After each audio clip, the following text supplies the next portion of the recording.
Igreja na paz do Senhor.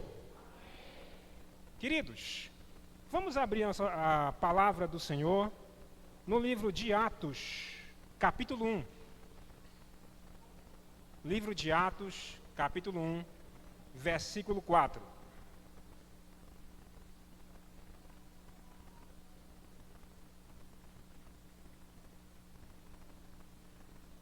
Atos dos Apóstolos.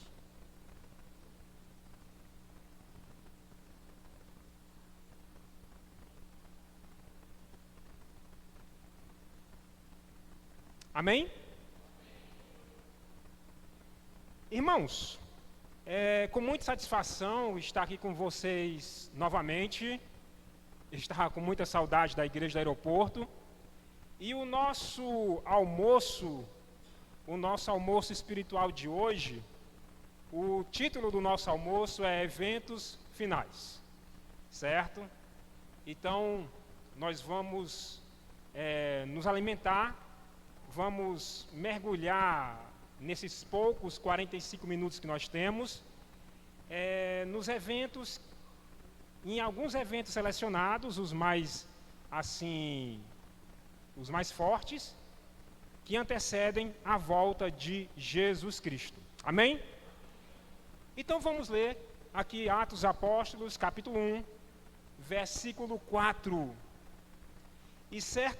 Vamos orar. Pai Celestial, estamos aqui abrindo a Tua Palavra. Perdoa qualquer pecado em nós que nos impossibilite a compreender a Tua Palavra, que possamos abandonar e nos arrepender. Pai Celestial, que a Tua Igreja seja edificada. No nome de Jesus, amém. Atos 1:4.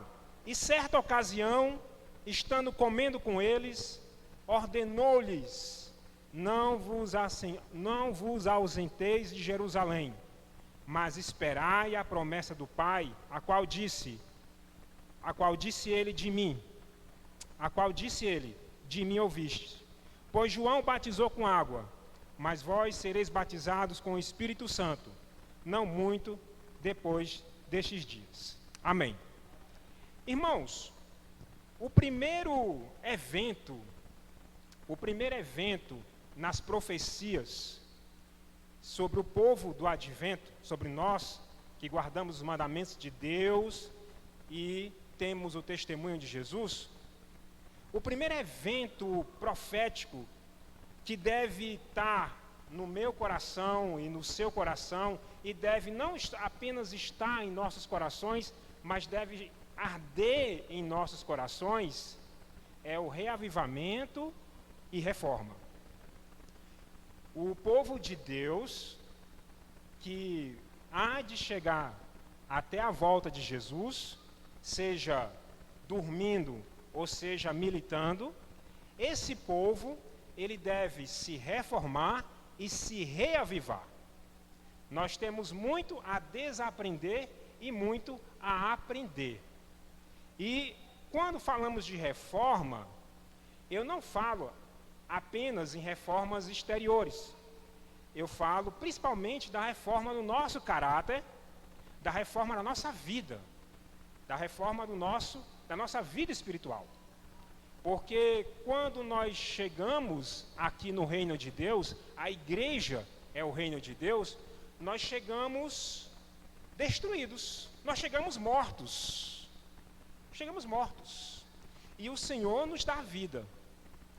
E quando nós chegamos invejosos, nós chegamos mentirosos, nós chegamos com más tendências sexuais, nós chegamos, enfim, destruídos pelo pecado. E nós temos, depois que nós tomamos a decisão por Cristo, nós temos muito a desaprender do mundo e temos tudo a aprender de Cristo. Então, essa natureza mundana, ela deve ser eliminada e nós devemos desenvolver Cristo em nós. Amém? Então, essa é a principal reforma, certo? Essa é a principal reforma. Mas existem outras reformas também, certo? E o povo de Deus, o povo de Apocalipse 12, 17, os que guardam os mandamentos de Deus e têm o testemunho de Jesus, ou o povo de Deus de Apocalipse 14, 12, aqui está a perseverança dos santos, os que guardam os mandamentos de Deus e a fé de Jesus. Amém? Então esse povo tem que se reformar. Se você for no livro de Ellen White, no livro do Espírito de Profecia, Atos dos Apóstolos, quando ela faz o comentário de Atos de Lucas, Atos de Lucas e Atos de Ellen White, né? Quando ela faz o comentário do capítulo 1 de Atos de Lucas, do evangelista Lucas, ela fala que esses discípulos de Jesus, esses 120 discípulos, eles choraram, eles se arrependeram, eles pediram perdão uns aos outros, eles morreram o eu, né? Ixi, é muito forte, né? Morrer o eu, né? O orgulho, né? E Cristo estava vivendo neles. Então nós temos literalmente, nós temos que morrer. Morrer o nosso eu, o nosso orgulho, tudo que há em nós que desagrada ao Senhor. Ok? Temos que nos reformar, e temos que nos reavivar, né? Temos que, quando eu falo temos, é eu e você, né? Eu estou junto com vocês, né? Eu não estou na frente de vocês, eu estou junto com vocês. Então, nós temos que nos desenvolver na oração, né? Nós temos, irmãos, se nós lermos, né? Eu falo se nós, porque eu comecei já a ler o livro Vida e Ensino. Se vocês lerem o livro Vida e Ensino, esse livro Vida e Ensino do Espírito de Profecia, ele tem uma peculiaridade. Se vocês lerem os outros livros, e com certeza vocês já leram vários outros livros do Espírito de Profecia, Grande Conflito, Patriarcas e Profetas, Desejado, Parábola de Jesus, né? Se vocês lerem os outros, né, Ciência do Bom Viver, Conselho do Regime Alimentar, vocês vão perceber que Ellen White não fala dela, né? Ela não fala da vida dela, nem dela. Agora, quando você lê o livro Vida e Ensino, ela fala, ela é como se fosse uma autobiografia. E o interessante, irmãos, interessante e impressionante, né? É quando você começa a ler, quando ela fala depois do casamento dela, que foi ali por 26 de agosto de 1846, se eu não estiver equivocado, ela fala das guerras de oração dela, certo? Havia momentos, irmãos, que ela ia visitar alguém, ela e o marido dela e outros irmãos, ia visitar algum irmão que estava doente, alguma irmã. Eles chegavam de manhã e começavam a orar pelo moribundo. Irmãos, eles só saíam da casa, eles ficavam orando ali direto. Eles só saíam da casa depois que um milagre acontecia. Era impressionante como eles tinham fé, como eles tinham convicção. E essa igreja, Adventista do Sétimo Dia, que começou com muita oração, ela há de terminar sua história terrestre com muita oração. E se você e eu lermos o livro Vida e Ensino, nós vamos perceber o quanto distante nós estamos, daqueles irmãos, daquela vivência de oração, daquela vivência da palavra. Algumas semanas atrás, eu fui pregar em outra igreja, e eu peguei um Uber, e o motorista era árabe. Era um árabe que estava morando em Fortaleza, ele é argelino. E eu achei muito engraçado, né? Eu comecei a conversar com ele. Quando eu entrei no Uber, eu percebi o sotaque dele, né, diferente.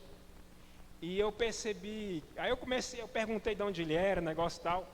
E ele falou para mim que quando ele conversa com os crentes e os católicos aqui de Fortaleza, ele disse que é uma vergonha. Ele disse que ele conhece mais Jesus do que os católicos e os crentes. Então, assim, eu estou achando graça, mas é uma situação triste, né? Um muçulmano entende mais de Jesus do que os próprios ditos cristãos, né? Ditos cristãos.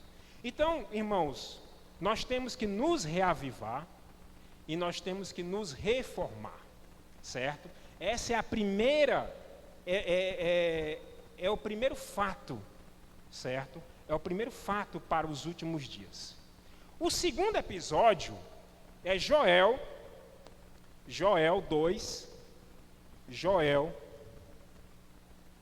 livro do profeta Joel, que fica depois de Daniel, e Daniel fica depois de Ezequiel. Joel depois de Oséias, Oséias depois de Daniel. Joel 2, versículo 28. Joel 2, verso 28. Antigo Testamento.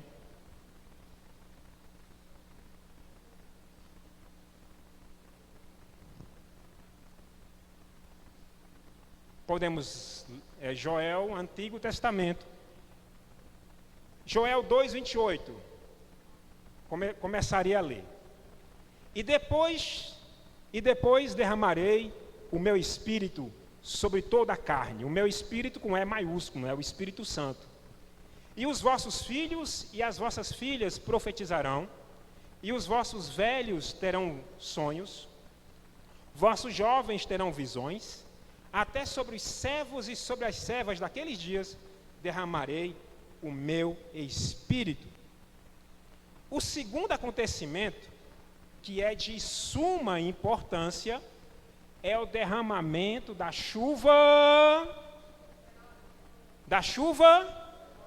serôdia. Existem duas chuvas. A chuva serôdia, que há de ser derramada em breve, e a chuva temporã, que já está sendo derramada. O que é a chuva temporã? A chuva temporã é a nossa comunhão com Deus. Abramos nossas Bíblias em Salmo 1, verso 1. Salmo 1, verso 1. Salmo 1, verso 1. Bem-aventurado o homem, vou começar a ler.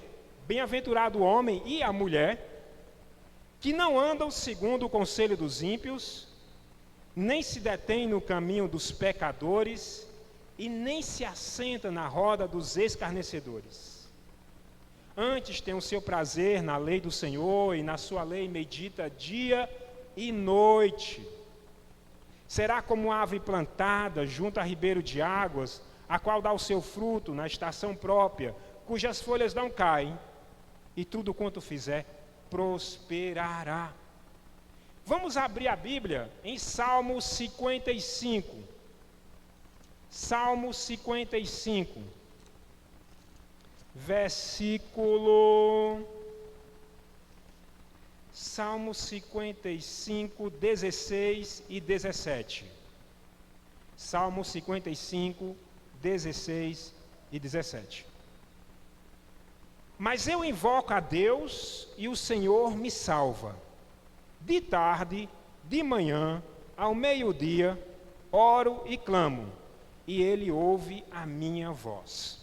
Gente, a lei é a seguinte: só vai receber a chuva serôdia, o poder de Deus, de Joel 2, 28, aqueles que estão sendo banhados pela chuva temporã. A chuva temporã, o que é a chuva temporã? É a minha comunhão com Deus diária. É a minha leitura da palavra de Deus, noite e dia. É as minhas orações, noite e dia. É a minha comunhão com Deus.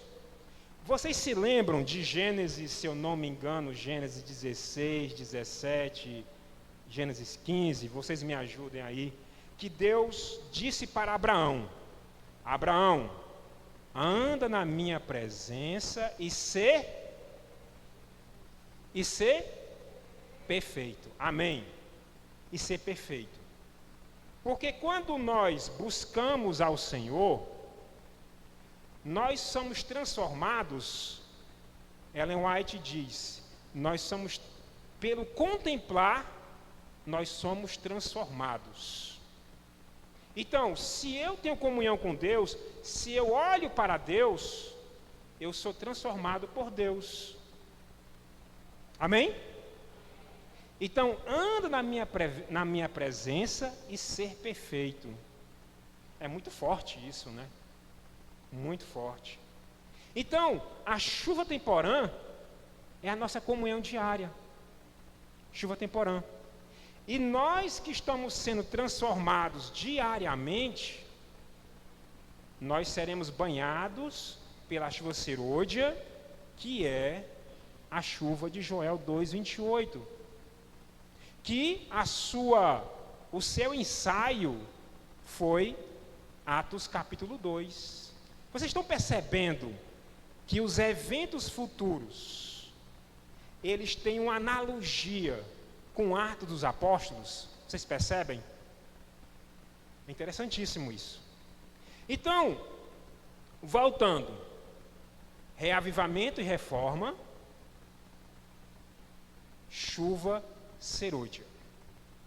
Porém, todavia, no entanto, existem outras profecias também que vão acontecer paralelamente a esses acontecimentos.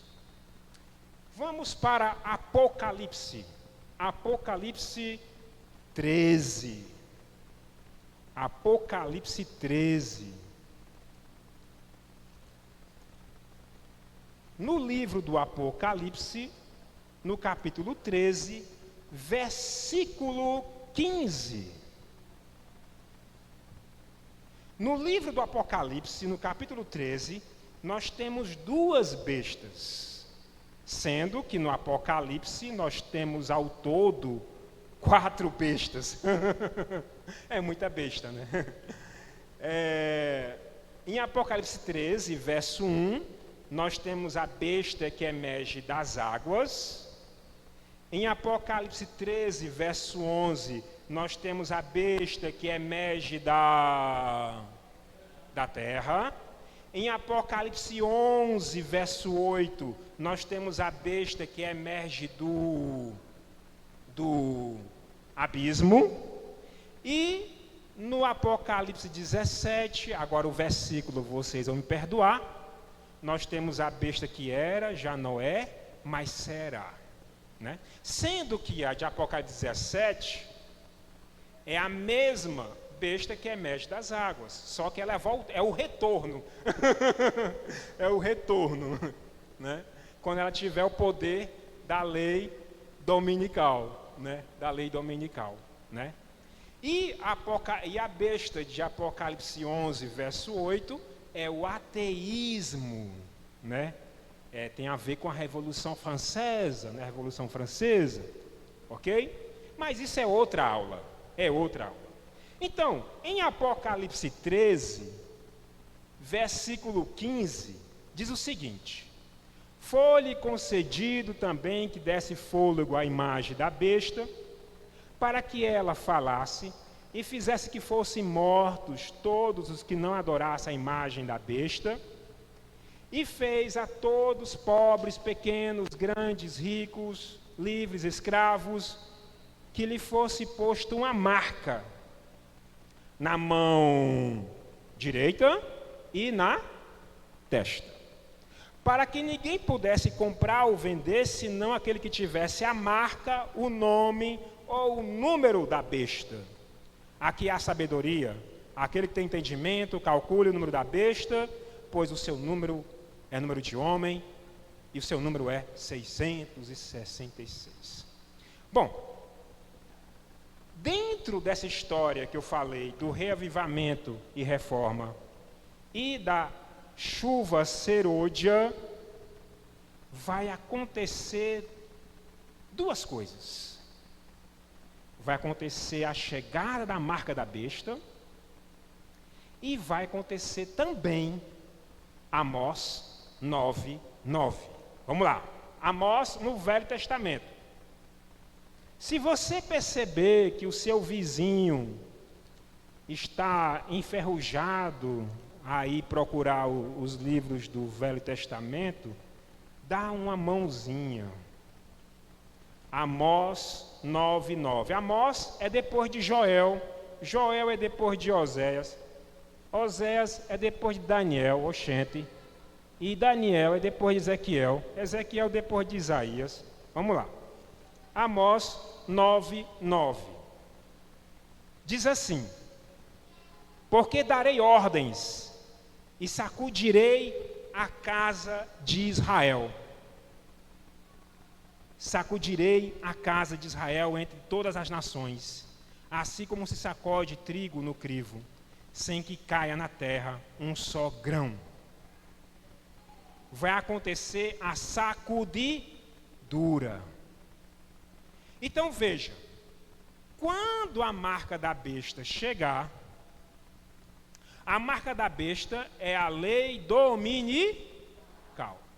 Eu me lembro como hoje, nós estamos em 2022, né?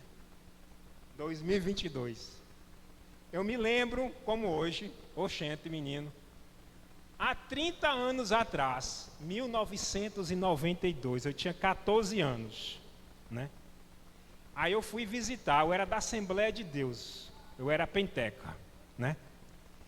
E eu fui visitar a igreja adventista, lá do meu bairro, do Conjunto Ceará. E eu não sabia de nada, eu não sabia de nada de adventismo. Só sabia que guardava o sábado, e vegetarianos, coisas assim. Aí eu cheguei, né? E eu sentei na sala da irmã Geró, né? E do irmão Geraldo. Aí a irmã Geró falou em lei dominical. Menino, o que é lei dominical? E eu fiquei na minha cabeça, o que tem a ver domingo com marca da besta, né? Eu fiquei pensando. Mas hoje eu entendo, né? Então vamos em um minuto explicar o que tem a ver marca da besta com lei dominical. Vamos lá. Em Daniel 7:25, o tempo não permite, mas vamos correr. Em Daniel 7:25, fala que o anticristo vai mudar os tempos e a lei. Lei, lá em Daniel 7:25, é dat, é a palavra dat, que é a palavra exclusiva para os 10 mandamentos.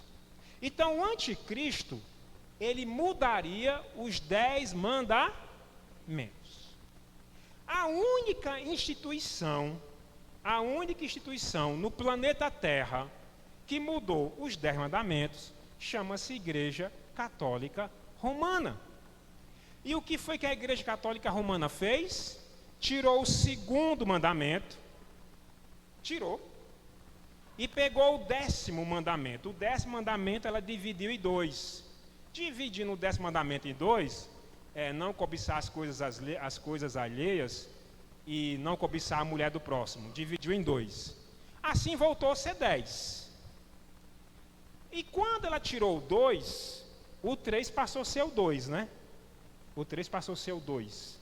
E o 4 passou a ser o 3º. E esse mandamento, lembra-te do dia de sábado, do Shabat, ela tirou e colocou domingos e festas. Lá em Ezequiel, é dito em Ezequiel que o sábado é o sinal de Deus para com os homens, a marca de Deus para com os homens. Quando a Igreja Católica tira a marca de Deus, o Shabat, e coloca o domingo passa a ser a marca da besta. Assim, a lei dominical será a marca da besta. Então, explicamos aí, em 1 minuto, por que a lei dominical é a marca da besta. Voltando 30 anos, de volta para o futuro. Voltando agora para 2022, saindo de 1992. Então, quando a lei dominical chegar, o que diz a profecia, o que diz o livro Grande Conflito, o Espírito de Profecia, no capítulo 37, no capítulo 38 e 39, diz que, infelizmente, eu tenho uma péssima notícia e uma boa notícia. Vocês já conhecem, os veteranos já sabem que notícias são essas, mas os novatos não. A péssima notícia é que quando sair a lei dominical, infelizmente, a maior parte dos atuais membros da igreja adventista vão sair, certo? Vão sair. Porque a perseguição, ela vai peneirar, ela vai sacudir.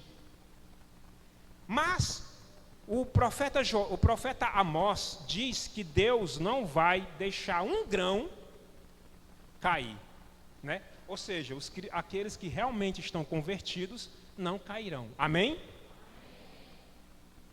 Aí o que acontece? Esses que vão ficar são justamente os que estão recebendo a chuva temporã e vão receber a chuva serôdia. E esses que vão receber a chuva serôdia vão fazer um outro evento. Apocalipse 18, verso 1. Vamos lá? Apocalipse 18, verso 1. Em Apocalipse 18, verso 1, lembrando... Bom, eu ia dizer, Apocalipse é o último livro, mas não vou dizer. Vamos lá, Apocalipse 18, verso 1. Depois destas coisas, vi descer do céu outro anjo que tinha uma grande autoridade, e a terra foi iluminada com o seu resplendor. E ele clamou com grande voz: caiu, caiu a grande Babilônia, e se tornou morada de demônios, e guarida de todo espírito imundo, e esconderijo de toda ave imunda e detestável. Pois todas as nações beberam do vinho da ira da sua prostituição, os reis da terra se prostituíram com ela, e os mercadores da terra se enriqueceram com a abundância da sua luxúria.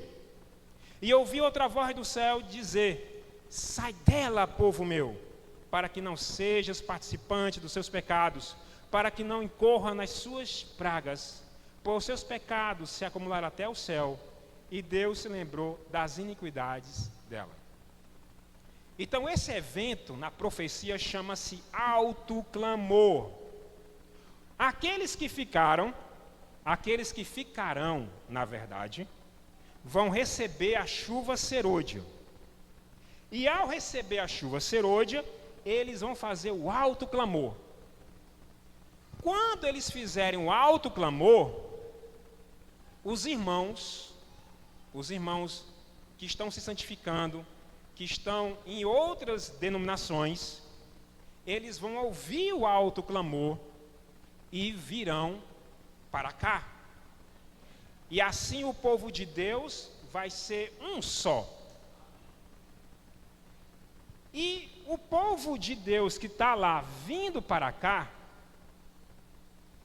e os que estavam aqui indo para lá, o povo de Deus vai ser um só, e também os perdidos também vão ser um só. É nesse momento que acontece mais um acontecimento profético, e na verdade é o último para o povo de Deus. Apocalipse 7, verso 1. Apocalipse 7, verso 1. Versículo 1. Depois destas coisas, vi 4 anjos que estavam sobre os 4 cantos da terra, retendo os 4 ventos da terra, para que nenhum vento soprasse sobre a terra, nem sobre o mar, nem contra árvore alguma. Vi outro anjo do céu, vi outro anjo subir do lado do sol nascente, tendo o selo de Deus vivo. E ele clamou com grande voz aos 4 anjos a quem fora dado o poder de danificar a terra e o mar, dizendo: não danifiqueis a terra nem o mar, nem as árvores, até que tenhamos selado nas suas testas os servos do nosso Deus. E ouvi o número dos que foram selados, e eram 144.000 de todas as tribos dos filhos de Israel. É nesse momento que acontece 2 coisas. Acontece o selamento do povo de Deus. A partir que o povo de Deus se torna um, Deus sela. E é nesse momento também que acontece o outro acontecimento profético, que está entrelaçado com o selamento. Apocalipse 22, a última folha da Bíblia. A última folha da Bíblia, Apocalipse 22, verso 11. Diz assim: quem é injusto, faça injustiça ainda. Quem está sujo, suje-se ainda. Quem é justo, faça justiça ainda. E quem é santo, santifique-se ainda. O fechamento da porta da graça. Quem se salvou, se salvou. Quem não se salvou, já não pode mais se salvar. Está fechada a porta da graça. Aí vem aquela pergunta que os novatos estão fazendo. Os veteranos já sabem a resposta. Os novatos estão perguntando: professor Elvis, oxente, menino, como é que eu vou saber que a porta da graça se fechou? Apocalipse 16. Vamos lá. Apocalipse 16, verso 1. Então ouvi, vinda do santuário, uma grande voz que dizia aos 7 anjos: ide derramai sobre a terra as 7 taças da ira de Deus. O primeiro saiu e derramou sua taça sobre a terra, e apareceu uma chaga feia e dolorosa nos homens que tinham a marca da besta e que adoravam a sua imagem. E por aí vai as 7 pragas. Então a resposta: nós vamos saber que a porta da graça se fechou quando descer as 7 pragas. Quando descer as 7 pragas, você já sabe que quem se salvou, e quem está perdido está irremediável, está perdido. Não tem mais nada a fazer. Certo? Não tem mais solução a fazer. Jesus encerrou o ministério da expiação. Porque hoje existe expiação. Então, irmãos, nós resumimos nesses minutos os principais acontecimentos que antecedem a volta de Jesus. E a volta de Jesus será após a 7ª praga. Porque a volta de Jesus, para os perdidos, vai ser algo terrível, vai ser uma praga mesmo. Ela vai ser maravilhosa para os que se salvaram, mas para os que se perderam, não, vai ser terrível. Ok? Então, eu agradeço a oportunidade. A irmã que cantou antes da pregação, ela vai vir novamente e vai encerrar com mais uma música maravilhosa. Eu gostei demais das músicas que ela cantou hoje.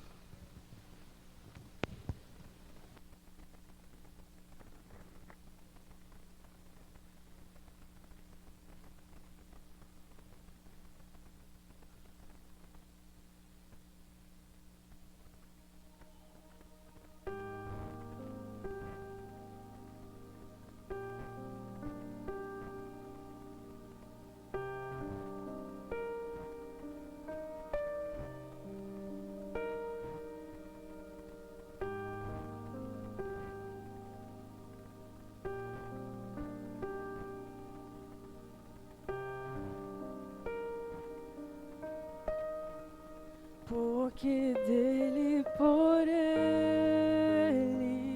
para ele são todas as coisas.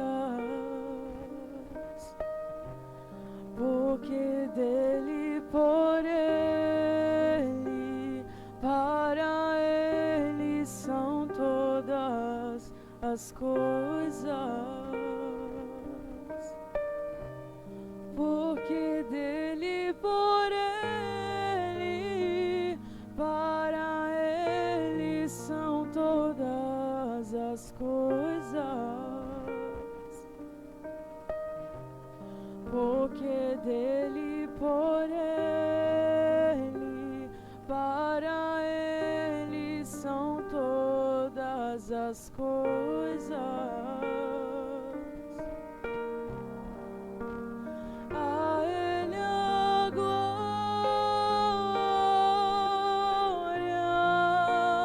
a ele a glória,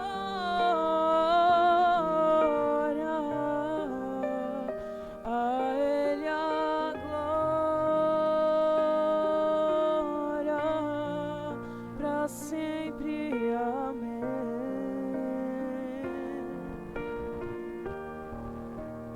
A ele a glória,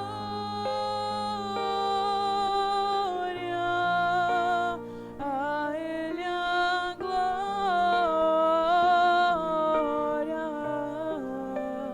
a ele a glória, para sempre. Amém. Quão profundas riquezas no saber e o conhecer de Deus.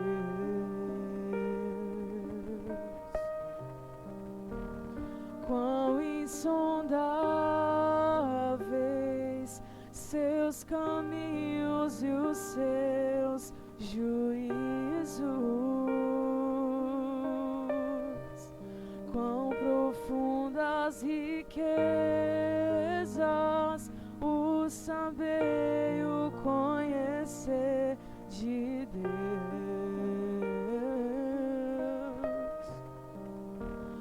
Quão insondáveis os seus juízos e os seus caminhos.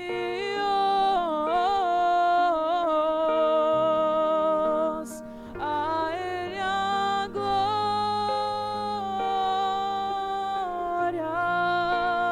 a ele a glória,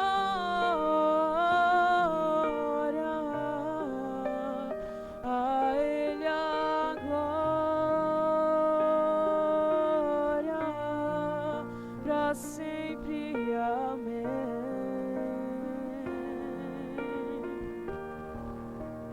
A ele a glória,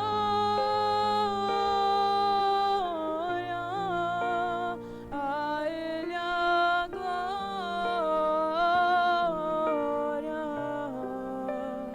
a ele a glória, para sempre. Amém.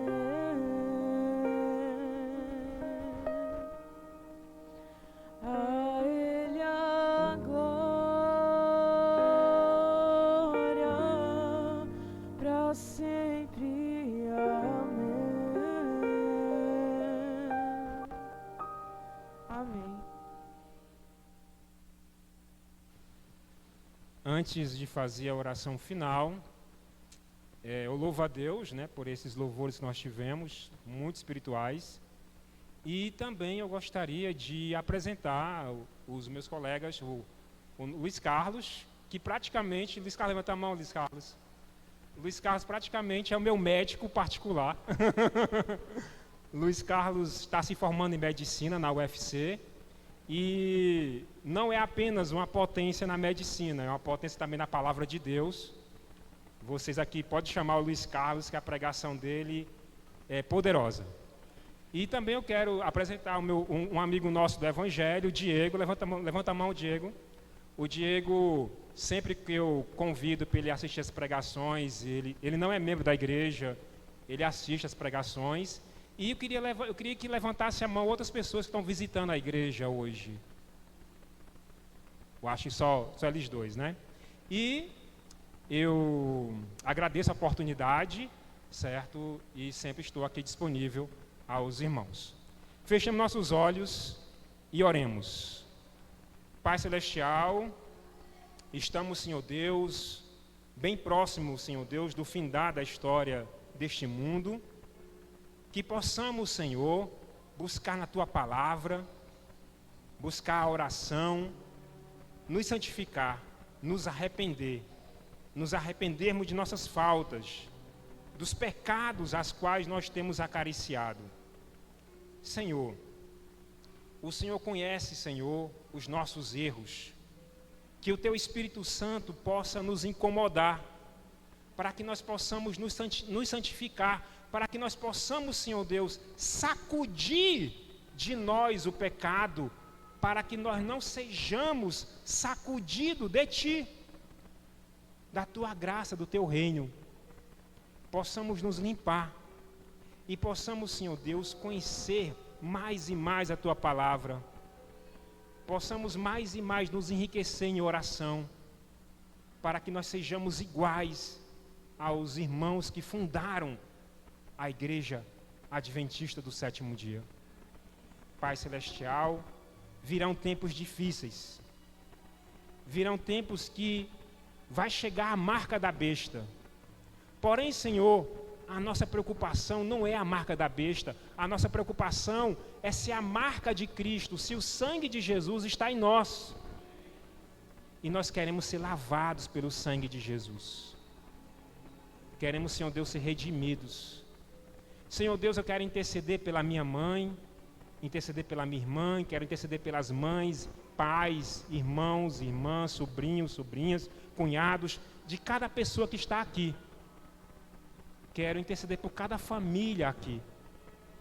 Senhor Deus, que ao voltarmos para os nossos lares, possamos voltar comprometidos a morrer o nosso eu, e a que Cristo seja a nossa vida. Agradecemos no nome de Jesus. Amém.